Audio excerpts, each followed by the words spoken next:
Ça fonctionne. Bonjour mes amis, ravie de vous retrouver. Je viens aujourd'hui vous parler de la prochaine nouvelle lune qui aura lieu le 26 novembre prochain à 16h07 heure de Paris, 15h07 heure GMT, sur le degré 4 du signe du Sagittaire. Alors, je vous montre la carte que j'ai imprimée cette fois-ci dans une forme, je crois, qui est plus visible sur l'ordinateur. Vous voyez qu'il y a beaucoup plus de traits bleus que de traits rouges. Il y a juste un trait bleu, un trait rouge et un trait vert, pour ceux qui ne connaissent pas l'astrologie. Alors, j'explique tout cela. Une nouvelle lune, c'est une conjonction de la lune et du soleil. Et tous les mois, ça marque vraiment les débuts d'un cycle lunaire. Et c'est le moment d'initier de nouvelles choses.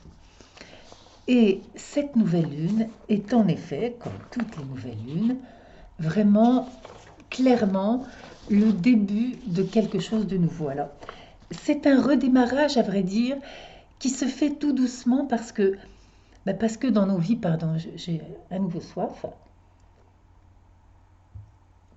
parce que dans nos vies, nous n'avançons pas tous exactement au même rythme, mais je dirais que cette ambiance de redémarrage qui va se concrétiser encore plus en 2020 par une vraie reconstruction, j'ai une petite vidéo en préparation pour les prévisions de l'année 2020 où je vais vous expliquer tout ça.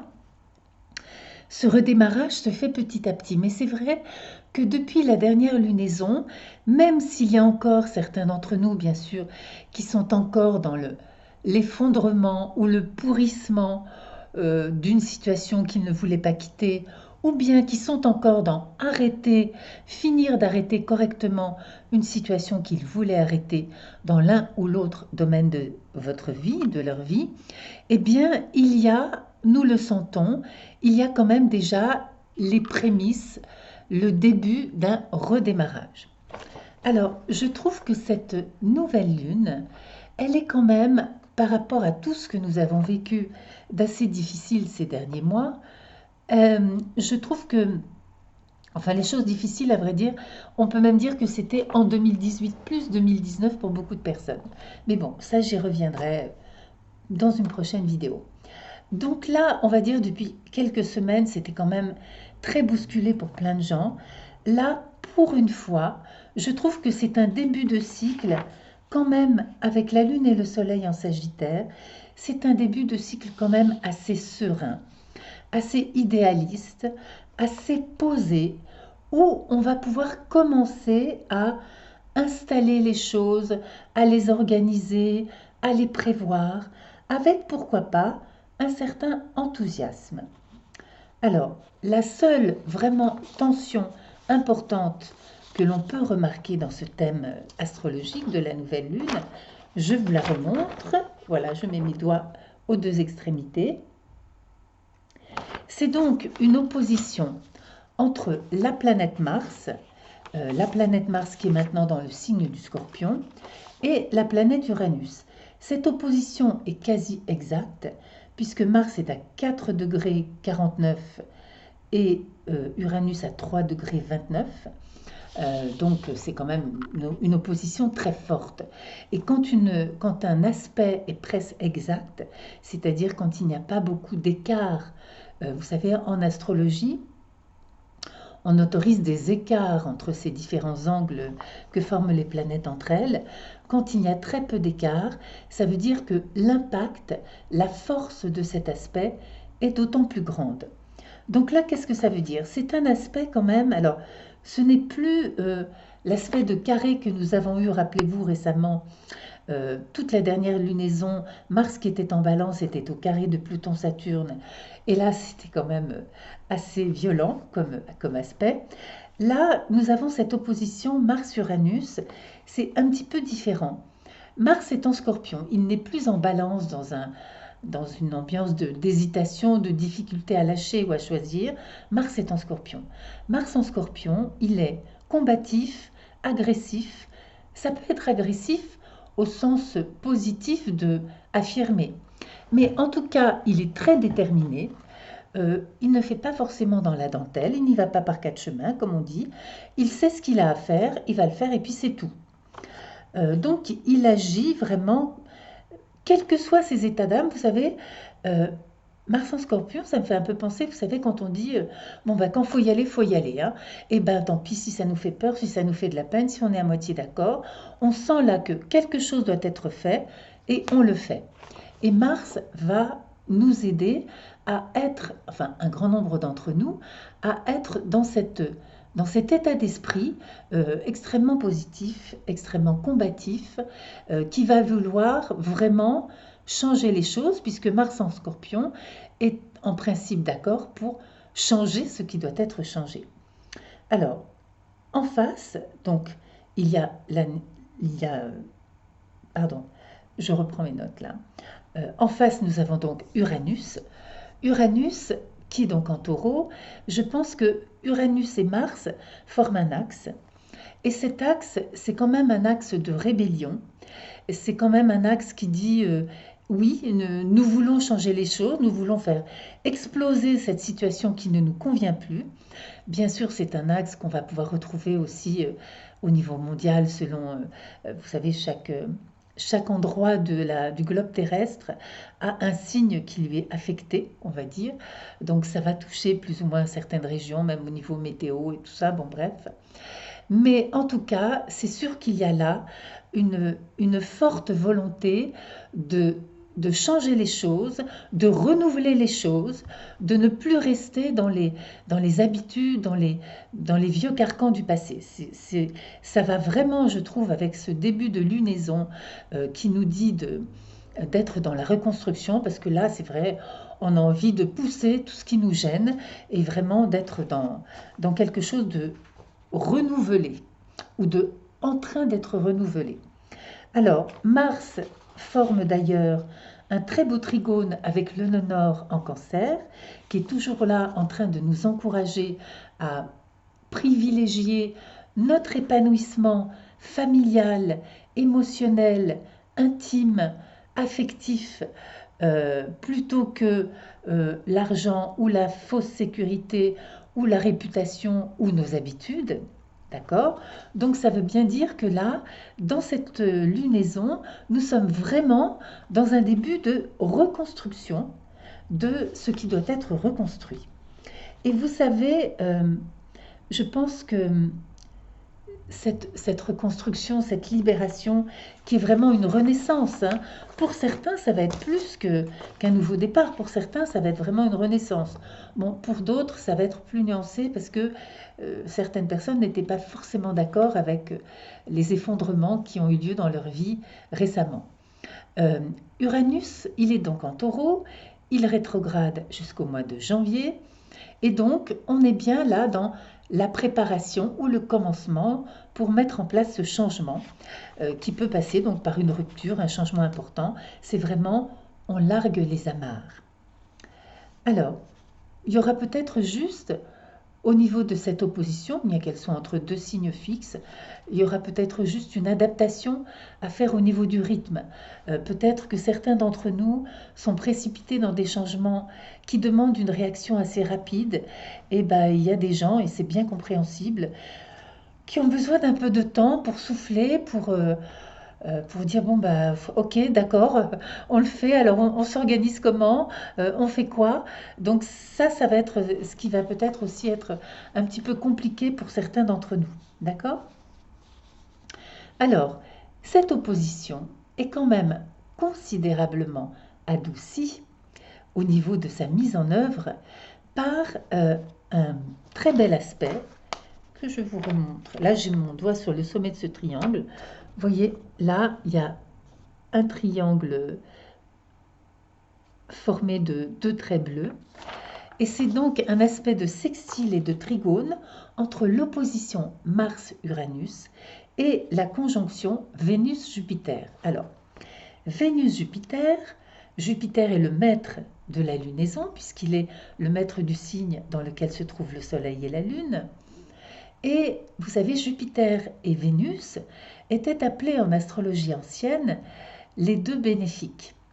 Ce sont des planètes qui indiquent chance, protection, amour, qui montrent que même si certains d'entre nous ont littéralement, je pense ils se reconnaîtront à des personnes dont j'ai fait le thème récemment, plusieurs personnes, hein, qui étaient vraiment dans un mouvement de panique absolue, tellement c'était douloureux pour eux de voir tout ce qu'ils avaient construit depuis des années s'écrouler, et ne sachant pas, n'ayant pas confiance, ne sachant pas si vraiment ils allaient pouvoir reconstruire quelque chose de sympa, quelque chose de protecteur, quelque chose de viable et de fiable. Donc c'est vrai que c'était beaucoup, beaucoup d'anxiété. Mais malgré tout, pardonnez-moi, nous avons pour ce début de nouvelle lune, donc cette conjonction entre Jupiter qui est encore dans le signe du Sagittaire, avec donc tout son enthousiasme, toute sa flamme, et puis Vénus qui est déjà dans le signe du Capricorne. Jupiter rejoindra Vénus en Capricorne entre le 2 et 3 décembre, donc 4, 5, 6 jours après, non, un peu plus, une semaine, allez, après la prochaine nouvelle lune.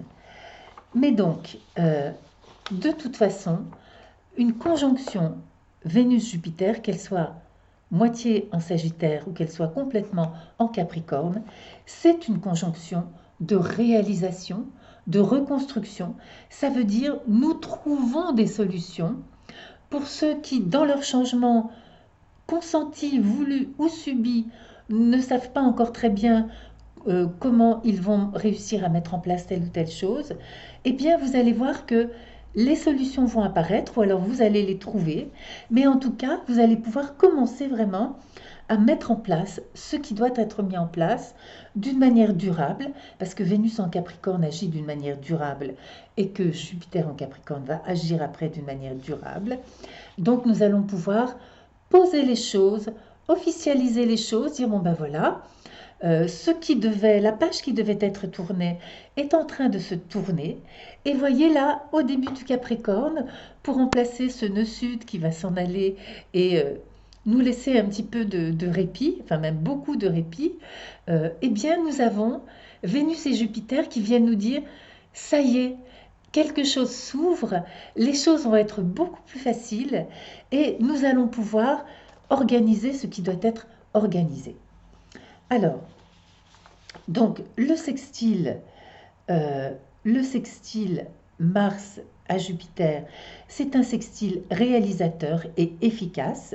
C'est vraiment poser des actes de manière posée, cadrée, lucide. Le trigone maintenant de Jupiter à Uranus, il s'agit de trouver des solutions nouvelles, constructives, novatrices, créatives. Peut-être des trucs auxquels on n'avait pas pensé.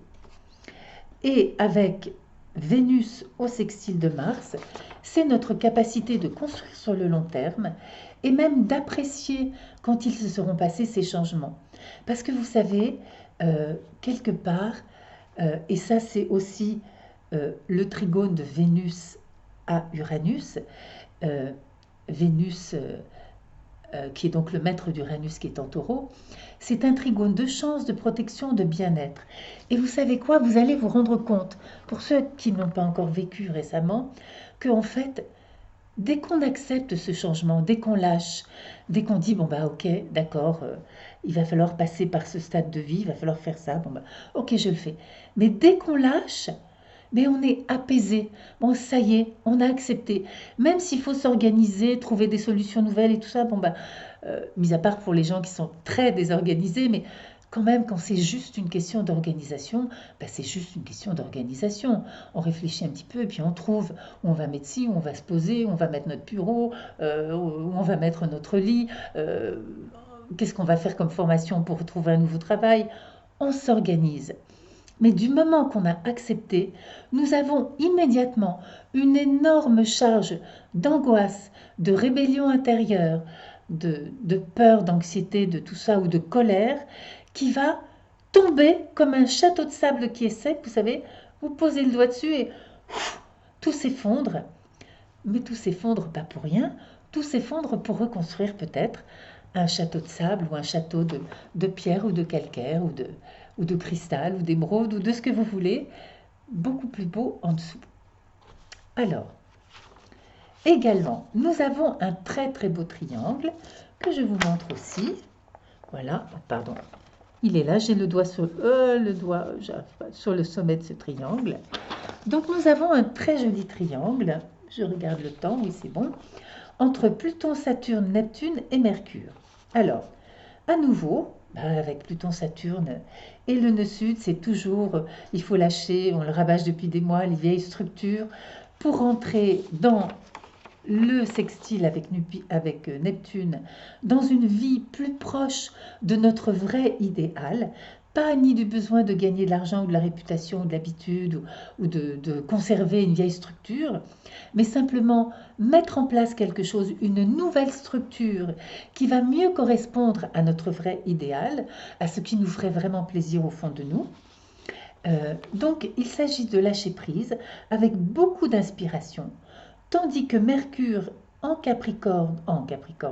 Scorpion, pardon, Mercure qui est redevenu direct depuis le 21 novembre, apporte à ses forces de transformation, la reconstruction et de reconstruction, son intuition, sa pensée profonde, lucide, capable de remise en question. Le trigone Neptune-Mercure, là je suis en train de vous détailler ce triangle, allie l'inspiration, l'amour et une sorte d'instinct percutant, je dirais de pensée affûtée, puisqu'il y aura en même temps l'instinct et notre intelligence rationnelle, et en même temps notre intuition. Donc vous voyez, c'est vraiment là, on rentre, et vous allez voir maintenant, ça va être comme ça, on va y rentrer de plus en plus dans cette reconstruction dont je vous parlerai très prochainement dans une prochaine vidéo, en vous donnant des points de repère dans l'année qui vous seront utiles.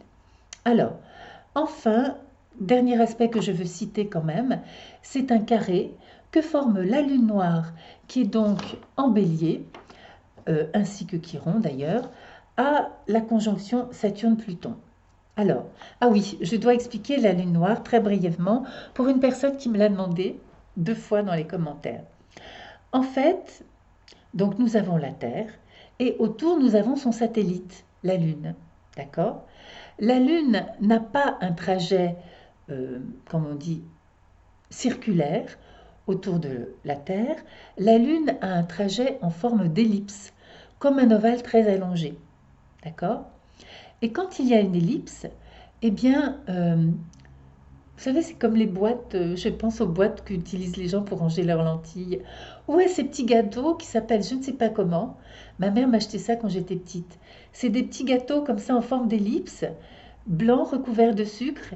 Et au milieu, vous avez 2 ronds avec de la confiture de framboise. Et c'est délicieux. Donc bref, la lune noire, au centre de l'ellipse formée par le trajet de la Lune autour de la Terre, il y a donc 2 centres dans une ellipse. Le premier centre est occupé par la Terre, le second centre est occupé par rien, et ce rien, les astrologues l'ont appelé lune noire. Alors, je ne vais pas, là, c'est pas le propos, vous faire un cours complet sur la lune noire, peut-être je le ferai en 2020, c'est parmi mes projets de cours, qui seront disponibles pour tout le monde sur Internet. Mais enfin, ce qu'on appelle la lune noire, c'est donc ce rien. Donc, on considère que c'est un peu l'ombre de la Terre, une ombre symbolique, hein, pas une ombre réelle avec l'éclairage du soleil, mais que ça correspond, on va dire, aux aspects de nous, de notre personnalité, de notre histoire, dans lesquels nous ne sommes pas très clairs, dans lesquels nous sommes ambigus, dans lesquels nous avons ou des peurs ou des colères ou des choses que nous n'arrivons pas à vivre. La lune noire en bélier montre les difficultés que nous pouvons avoir avec soit l'agressivité, soit l'affirmation de nous-mêmes. Et donc, comme Chiron, qui est en bélier aussi, c'est un moment quand même de notre vie à tous, un moment où justement le destin nous oblige à travailler sur l'affirmation de nous-mêmes, à ne pas nous laisser complètement démonter par les choses qui se produisent, mais à réagir.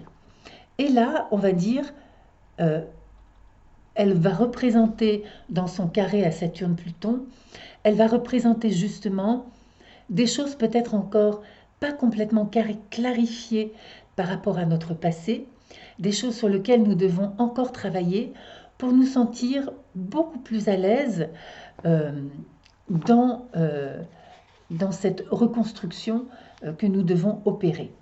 Donc ce sont des peurs et des refus résiduels que nous allons solutionner par rapport à ces changements de notre vie. Enfin, nous avons, c'est le trait vert qui est là, vous pouvez le voir, vous pouvez le voir, ce trait vert. Nous avons donc un quinconce entre Uranus et la conjonction Soleil-Lune, la pleine Lune, qui évoque donc, je pense, un peu de tiraillement entre ce début de cycle plutôt enthousiaste, jovial, plutôt plus apaisé que ce que nous avons vécu toutes ces dernières semaines, et puis le besoin que nous avons, je dirais l'espèce de urgence qu'implique Uranus de mettre ces changements en place tout au long de l'année. Donc voilà, mais quand même, globalement, ce que je voudrais que vous reteniez, c'est que globalement, les choses tout petit à petit, hein, parce que cette reconstruction de 2020 dont je vous parlerai, ça ne veut pas dire que clac, le 2 janvier, on aura tout résolu, tout reconstruit, tout réorganisé. Non, une reconstruction, comme son nom l'indique, il s'agit de reconstruire avec des efforts et petit à petit une nouvelle vie, une nouvelle réalité, chacun dans le domaine où nous avons à reconstruire. Et donc ça ne se fait pas en soufflant dessus, ça se fait aussi en prenant son temps et en faisant des efforts. Nous reparlerons de tout cela très bientôt. Voilà mes chers amis, aujourd'hui pas de dialogue avec l'ange, vous voyez, j'avais même...